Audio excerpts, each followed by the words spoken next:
La saison de football s'achève en Europe et aura encore été marquée par de nombreuses scènes de racisme dans les stades et sur les réseaux.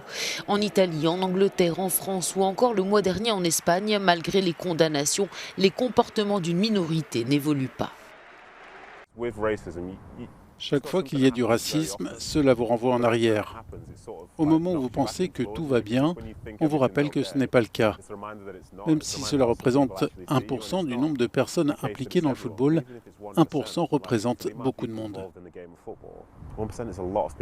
Né d'un père gambien et d'une mère anglaise, Mark Bright jouait en première ligue anglaise dans les années 90. Aujourd'hui consultant pour la BBC, il n'a pas vu la situation évoluer. Avec le recul, on peut dire que les chaînes de télévision, les radios et l'association des footballeurs professionnels nous ont laissé tomber. Ils n'ont pas pris position contre ce phénomène. Ils se sont contentés de dire qu'il fallait faire l'autruche, que ça finirait par disparaître. Cela n'a pas été le cas.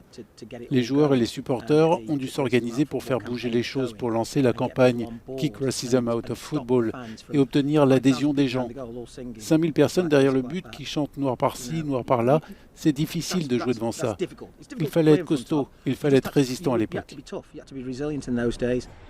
Paul Canovelle a lui porté les couleurs de Chelsea dans les années 80, à une époque où le club londonien était gangréné par le racisme. Du silence coupable de l'époque, il appelle aujourd'hui à une révolte des victimes. Aujourd'hui, les joueurs comme moi, les joueurs noirs, ne devraient pas se taire.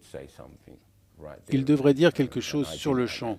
Je ne l'ai pas fait à l'époque, c'est quelque chose que j'enseigne aux jeunes joueurs aujourd'hui. Le racisme dans le foot touche aussi les plus jeunes. Le défenseur brésilien Robert Renan en a fait les frais mercredi dernier à l'issue d'un match de la Coupe du Monde des moins de 20 ans en Argentine.